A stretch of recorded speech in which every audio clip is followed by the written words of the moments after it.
ntabwo navutse kugira ngo bambone uko nguko nzi. Navutse kugira ngo nimba nsanze umuntu yihebye mubwire ngo hariho Imana igira gute itabara. Ikitwica ubu ngubu nuko umuntu wese asigaye yirebaho. Wari ukwiriye kundeba nkakureba. Nari nkwiye kukwitaho ukanyitaho. Hari umurimbyi ngo namenye ko ngoswe n'igicu n'ingabo nyinshi zikomeye ntabwo bafite habe na gato Yesu mbereye maso. Nimba Kristo akubereye maso yegabereye maso bose, ariko wowe sininde ubereye maso. Leta igivuga ngo buri muntu abe ijisho ry'umuturanyi. None se utekereza yuko Imana yo ntabyizi ibyo bintu? Kuri iki gihe rero abantu benshi bari kwikururira imivumo, bari guseka gusa. Reba abantu b'iki gihe. Do. Imana yahamagara ni za do gusa. Reba. Kandi ugashobora kuba ari kureba ahandi nawe ubwarangaye ahandi hantu. Reka ibi ngibi tubamo hano kuri social media. Uriya si umuntu w'Imana. Uriya yaratanye. Wowe utaratanye. Go. Genda wigisha ibyo byawe wita byiza. Buri mu mbaraga zawe ufite harimo intege nke zawe. Kandi mu ntege nke zawe hari umuntu Imana yahaye imbaraga zo kuhatwikira aho hantu. Kanongeye ngushimira aho dukurikiye ku Isezerano TV, ni by'agaciro gakomeye cyane kubana natwe. Turi kumwe na Pastor Placide, mwabibonye. Ni by'agaciro kongera kubana nawe ku Isezerano TV. Nanjye ndishimye mu by'ukuri kongera kugaruka ku Isezerano TV n'umugisha isezerano n'isezerano nyine. Ubu ngubu twese reka turiho kubw'isezerano. Cyane cyane abantu bitwa amazina nk'ayanyu. Cyiciro Pastor, ba murokore, ba mama bitangaza na ba papa bitangaza njya mbona n'abantu igitangaza kiba igitangaza cyarabanje kubisezerano. Rero twese tubeshejwe n'isezerano. Urumva rero kuza ku Isezerano TV nuko refreshing, twongera tugasubira mu masezerano. Hari ijambo rivuga ngo abantu ntibazakorwa n'isoni kireka abava mu masezerano nta mpamvu. Urumva rero kuba mu isezerano bisaba cyane. Yego. Pastor, muri iyi minsi ni irihe jambo rikuri ku mutima? Ijambo riri ku mutima, ijambo kurisha ugura n'umuntu avuga ati ni iki wamfashisha muri iyi minsi? Hari ijambo rivuga ngo umuvandimwe avukira gukura abandi mu makuba. Kenshi na kenshi njyewe iyo ndiho ntekereza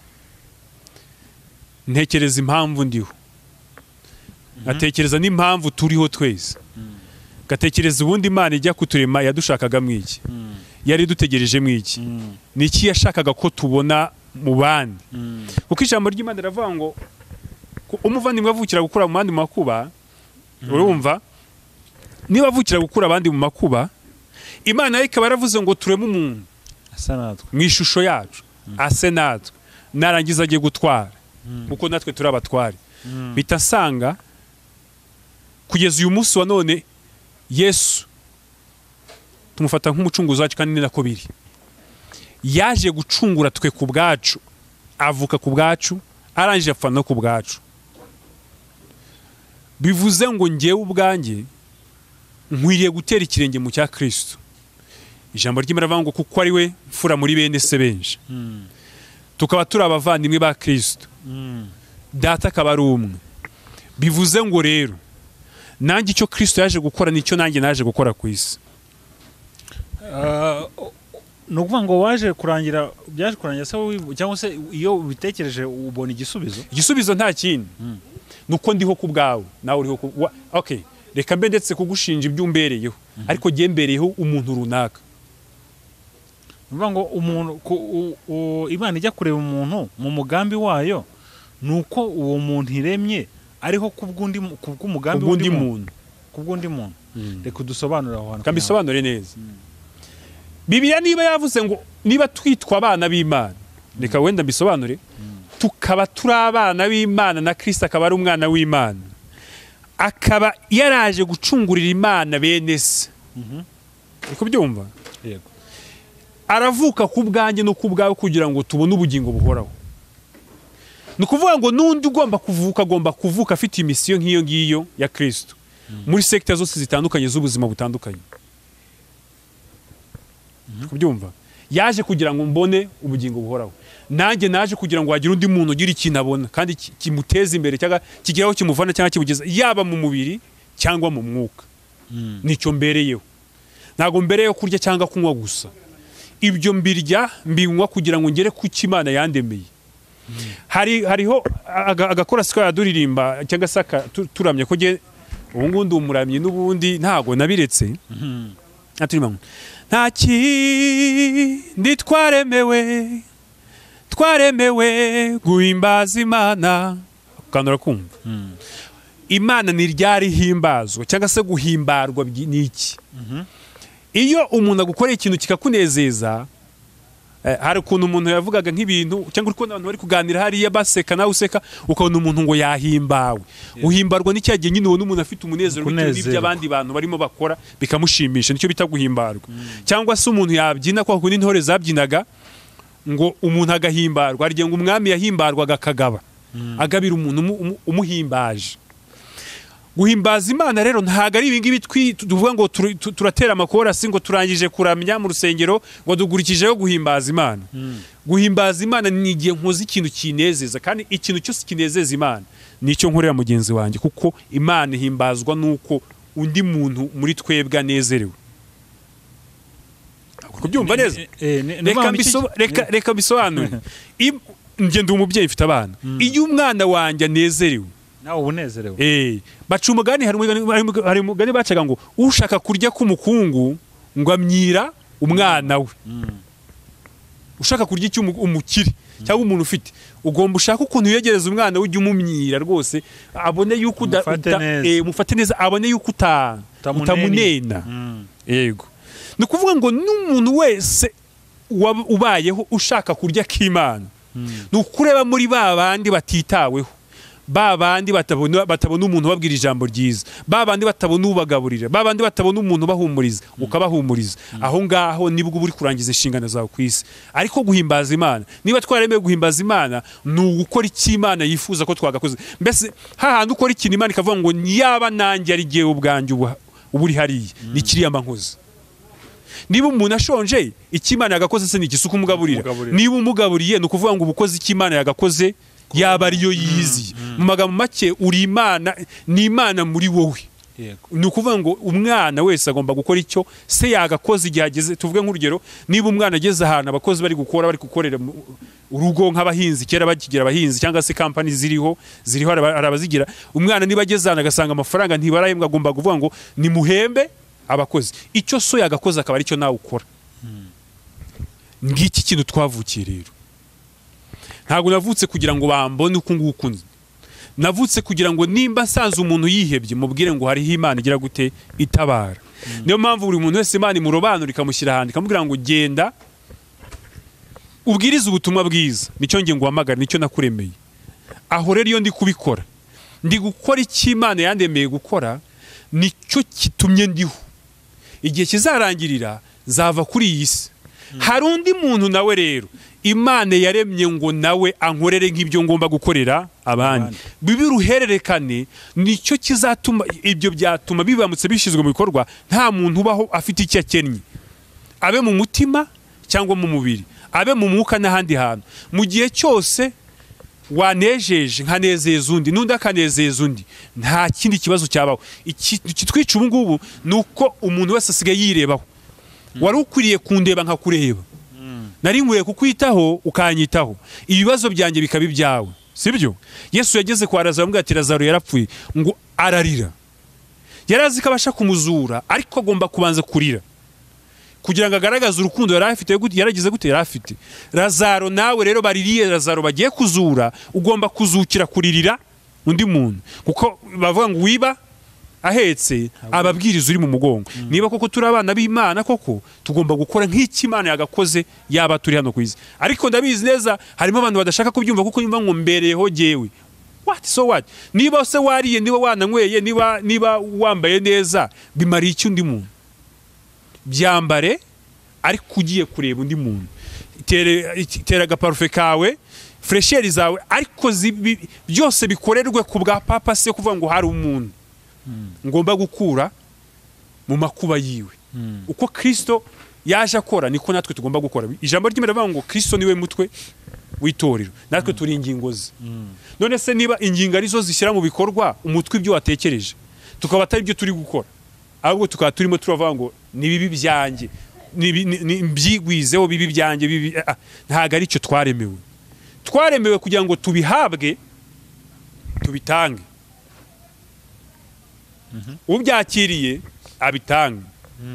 abitange mbese nimba ngewe Imana yarampaye amahoro ntago ari amahoro yo kubika umutima wanjye nayo gusakaza mu bandi yagera ku wundi nawe akayaha undi niba Imana yarampaye amafaranga nayo kugira ngo mfate hayanjye yego nanjye nyine arantunze ariko nyahe undi muntu sibyo nawe gutyo nimba Imana yarampaye ubwenge ntago ari ubwo kubika nubwo kugira ngo mugire mutangeho hange ku bwenge n'undi abuhereza nibwo twazenguruka tugasanga ntacyo dukennye Jambo ry'Imana twereke ngo abizera ba mbere ngo nta kintu na kimwe bageraga bakenaga kuko ngo buri wese icyo yabaga afite yagisherengaga n'undi icyo kintu nicyo twari dukwiye kuba turi mu uyu munsi ikintu cyose cyagiye gikorwa mu itangiriro ry'itorero mu itangiriro ryo kuremwa mu itangiriro ryo kugira ngo tube turi mu myizerere turimo nicyo tugomba gukurikiza kuko ibihe ntago bihinduka urumva habayeho ubujyanama habayeho ho gufatanya igihe kimwe batora abadiyakoni mugende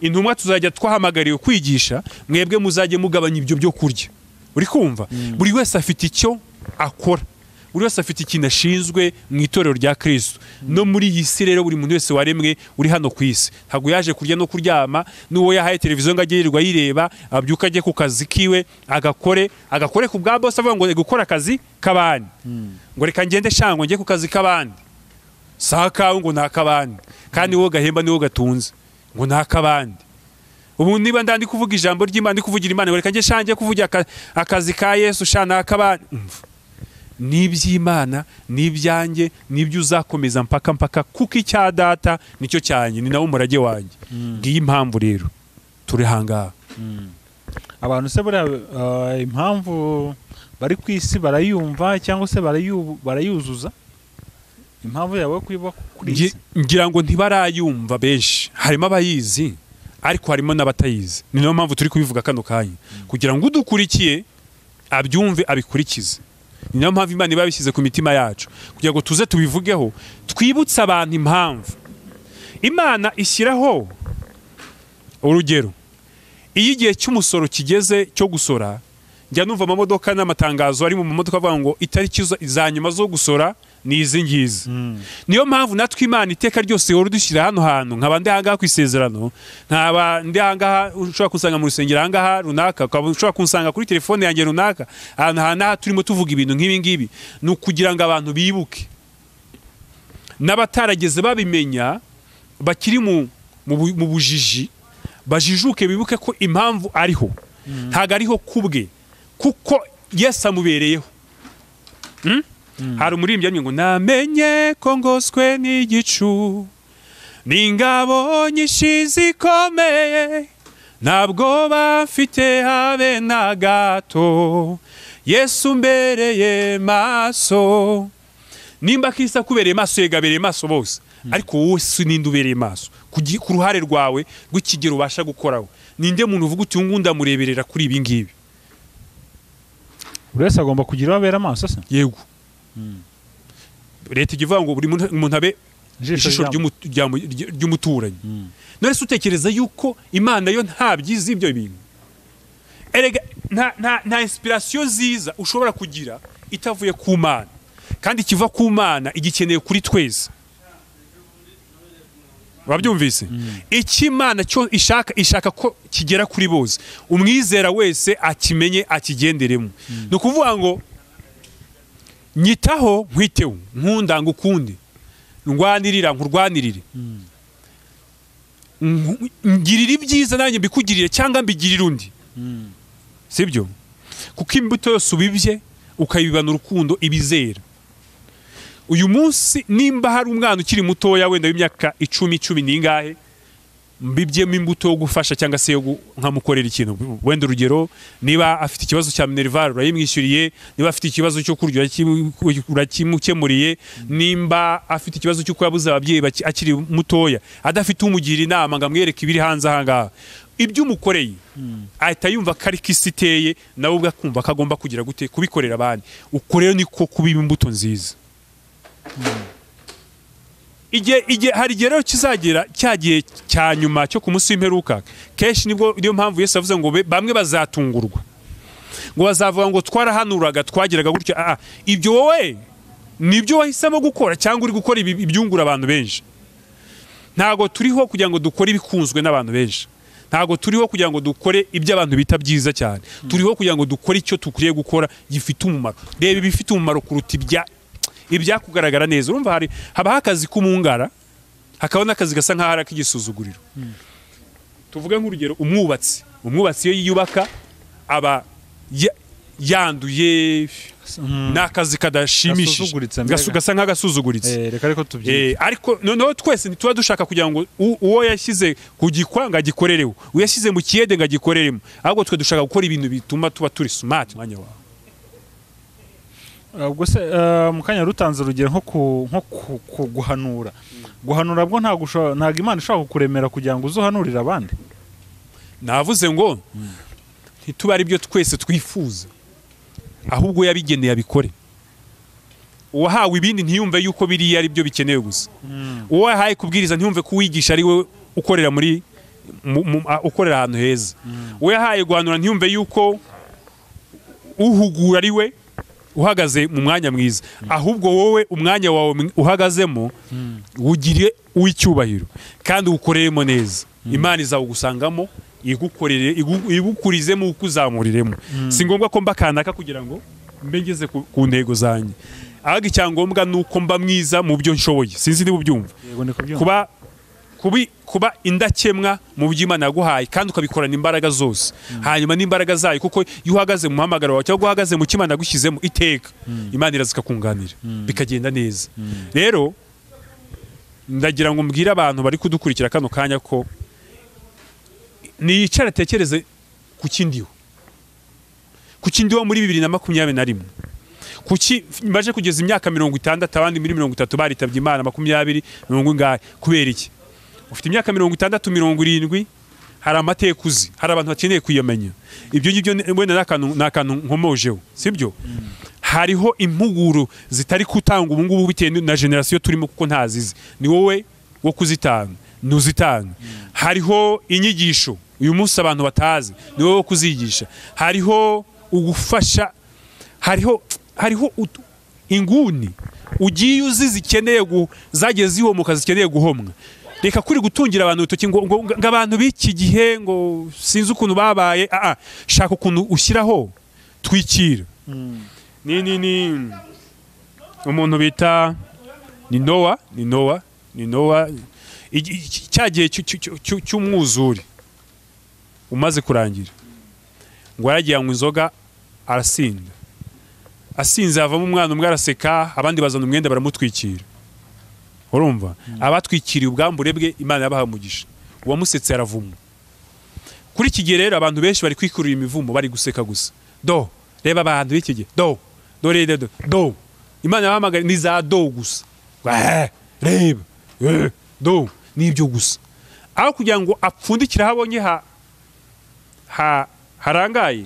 Kandi ubwo ashobora kuba ari kureba ahandi nawe ubwo arangaye ahandi hantu, ukavaringe n'undagukavaringe bibe uruhererekane rwo kugirirana neza. Icyo ni Imana dushakaho. Naho ibyo kwirirwa abantu bacirana imanza ibyo nta bugingo bitanga, ibyo nta makamba bitanga, ibyo nta gikundiro bizana, ibyo nta mahoro bitanga. Ubikora ubwe nawe ajya amara kubikora umutima ukamucira urubanza, kuko burya ikintu kitari ruswa ni umutima w'umuntu. Wigira mwiza imbere y'abantu, ariko wagera hirya umutima ukakubwira ati nyamara turaziranye. Urabizi ko bya bindi ujya ubikora, nubwo uri kwigira mwiza ariko ntago uri mwiza. Niho usanga abantu barishwe n'umushika, kuko arashaka kuba mwiza mu maso y'abantu, ariko umutima ukamubwira ngo nturi mwiza. Ahubwo yangakiye muri icyo kibazo agashaka guhangana n'umutima we, kandi adashobora kuwutsinda. Icyiza rero ni uguhindura, ukajya mu Imana yagushyiriyeho. Kandi ikindi, iyo umaze gukora icyo Imana igushakaho neza uratuza ukagira amahoro. Benshi rero bashaka guhagarara aho badakwiye guhagarara, kuko biryoshye, kuko bisa neza, ariko ntabwo ari bwo buryo bwiza bwo kubahiriza icyo Imana yakuremeye. Ingaruka zo kuba abantu badahagaze mu mwanya wazo ni izihe? Ni ukubaho abantu bahangana.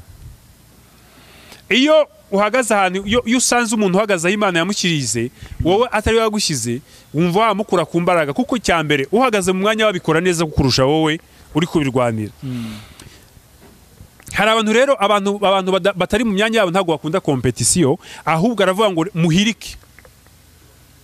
Uzarebe kera tukiri abana twajya tuva ku ishuri imbwa ikakwirukankana. Imbwa yakwirukankana uko wirukanka ukajya kubona ukabona hari umwana uri kwirukanka gufataho ngo agushyire inyuma. Kuko ntagazi kwiruka. Aho kugira ngo yirukanke urugendo rwiwe warashaka kugira ngo agusubize inyuma. Aho kwirukanka ngahunga ukabona rirukanka arambuye ikiganza ngo ashaka kugufata. Ngo maza kugushe yambwi gufate. Iyo niyo ngaruka yo kuba ahantu utakwiriye kuburi. Urwana intambara yo kugira ngo abavuga niba muhuriye ahantu agatanga speech nziza ahita avuga ngo uyu nguyu kugira ngo nge nzabeho nuko ahava. Kandi impamvu ari kuvuga ngo uhave suko adashoboye ahubwo nuko we yaje mu bitari ibye. Kandi hari iby'Imana yamushyiriyeho gukora kandi akabikora neza. Ahubwo yibwiye ko ibyo wowe urimo bisa neza. Ariko impamvu yibwira ko bisa neza nuko yagusanze uri kubikora ku kigero gikwiriye wowe ushoboyeho. Nawe agiye mu bye haboneka undi muntu wifuza kuba nkawe. Kuba gukora icyo ukwiriye gukora bituma wespira n'abandi. Hari abantu baza bakifuza kuba nkawe kuko nta muntu ugira umuhamagaro we ku giti cye wenyine. Hari undi muba muwuhuje. Iyo uhagazemo neza wigisha n'abandi utavuze. Sibyo? Ukora icyiza uburyo bwiza rega nibyo byandi nigeze kuvuga ngo ujya kumva umuntu yaje avuze ikintu ndahise akivuguruza ngo biriya sibyo. Ntago ari bwo buryo tugomba gukemuramo ibibazo. Genda ukore kora ndebe ivuga numve iruta vuga numve. Genda ukora ibyiza nkureberewe. Nimbona ari byiza nanjye nzagira ishyaka ryo gushaka kumera nkawe. Ntago ari kuvuga ngo ngo nagendura ntago ari umuntu. Reka ibingibi tubamo hano kuri social media. Uriya si umuntu w'Imana. Uriya yaratanye. Wowe utaratanye. Go genda wigisha ibyo byawe wita byiza. Niba ari byiza Imana ikabishyigikira bizabona abantu babikurikira. Niba bikurikira bizagenda neza. Apana urugamba. Impamvu turi mu rugamba ni iyi. Impamvu tutumvikana ni iyi. Nuko abantu badashaka guhagarara aho Imana yabashyize guhagarara. Nukuvuga ngo buri muntu wese yavukiye undi. Kandi buri wese avukana intege nke, undi akavukana imbaraga. Buri mu mbaraga zawe ufite harimo intege nke zawe. Kandi mu ntege nke zawe hari umuntu Imana yahaye imbaraga zo kuhatwikira abantu. Twikira nukuvuga ngo tuba tugomba kuba turi ku murongo tureba gutya. Hari aho ndi gusiga ndi kunogereza, hari undi uri kunogereza ahanjye. Twagenda mu isi tukagubwa neza ndetse n'ubwami bw'Imana tukazabutaha tumeze neza. Ngira ngo ubwo abantu babashe gusobanukirwa impamvu buri wese ariho muri ubu buzima. Kuko nimba bibiri bivuga ngo umuvandimwe igituma avuka ni ugukura abandi mu makuba. Aka kantu tugakore ihererekanye. Nk'uyu muntu mu makuba havutse undi unkura mu makuba, havutse undi umukura mu makuba kuko amakuba ntago azabura turi kwiza. Havutse undi umukura mu makuba. Uko bigenda bihererekana birangira buri muntu wese amakuba yinjiramo kuko nibyo. Kuko ijambo ry'Imana ngo ibyabo n'amakuba y'umukiranutsi byo ni byinshi. Ariko ikintu kibaho Uwiteka amuherereza umuntu umukiza. Uwiteka amukiza muri byose. Uvuga ngo mu kibazo cyose urimo Uwiteka ashaka umuntu ukikuvanamo. Tugiye rero twitaho twese tugakundana tugasananirana tukarwanirirana. Aho mbonye icyiza cyafasha Evode kuko nzi icyo akeneye ndakimurangira. Nabo mu gihe arimo agenda ahantu arimo akora bya bindi byiwe akabona ikintu nkeneye akakindangira. Ariko ikigiye kutwica uyu munsi umuntu amenya ahantu hari ubuki agahita agira ate ahapfundikira akageza akuraho gatoya ahisha ngo mutareba. Byarangira za nzuki zikongera bwabuki zikagera gute zikabwinywera. Urabizi ko inzuki zibuze uzihakura ubuki zibunywa. Zirabunywa da bikarangira. Twese cyangwa byabaye tugatugabana ibyanga bimeneka. Ariko ntago ari ibyo bintu byari bikwiye ku bantu Imana yaremye. Reka tureke n'abantu bakijijwe. Buri muntu wese Imana yabumbye igahitamo kuvuka. Bavuga ko umuntu yagiye kubyara ngare kuri imbuto zirenga miliyoni n'ibihumbi 3 n'ibingaye. Ariko ni abantu barenze ibihumbi. Cyangwa reka tuvuge basi n'igihumbi. Hakava mwimwe yawe akaba ari imera. Ikabaho izindi zikabura aho zinjirira. Utekereza ko nta mpamvu.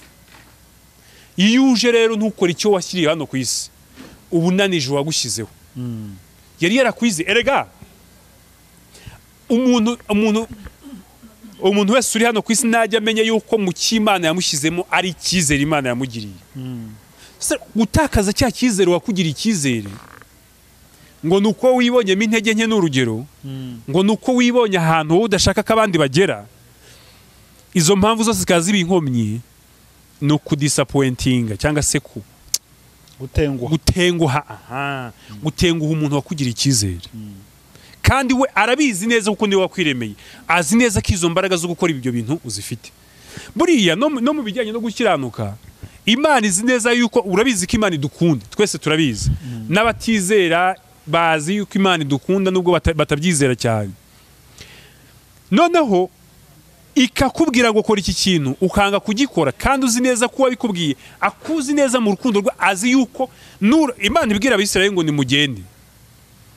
Barinze bagera ku nyanja itarababwira yuko bafite imbaraga bari kugendana ziri bubambutse inyanja. Bisaba ngo uhagararaho ugiye gutangirira umurimo cyangwa ugiye gukora icyo kintu kugira ngo umenye imbaraga zigikoresha. Ku Mana niko bimeze. Bahageze nibwo Imana yabwiye Mose ati ariko biti ko umuntu akira byagenze bite?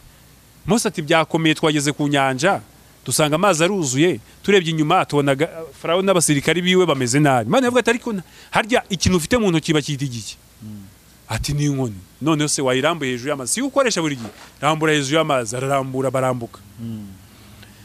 No kuvuga ngo rero imbaraga zo gukora ibyo byose Imana idusaba izi ko tuzifite. Twebwe ikibazo Satani aravuga ngo ntago ari wowe byari bibereye, ubundi niba ari ibibazo urimo, niba ari imirimo urimo byari bibereye kana, mbese ni Placide byari bibereye. Niwe ubishoboye wowe, dore nta n'imbaraga wigirira, buriya waranarenganye. Nawe uti murumva akabara kunesheje. Gutega amatwi Satani nicyo kintu kisha abantu, gituma abantu badakora icyo Imana bashakaho kugeza uyu munsi. Pastor, reka tugushimire bw'abantu basobanukiye impamvu yuko buri wese ariho. Imana yasohoza twese idushoboze guhagarara mu gihagararo cyacu gikwiriye, duhagarare mu nshingano, duhagarare mu bushake bw'Imana, duhagarare mu cy'Imana yaturemeye, kandi buri muntu wese aziba icyuho cye. Nicyo nasorezaho mvuga. Reka nshimire kandi n'abari badukurikiye, ibiganiro byacu byo nakagaruka.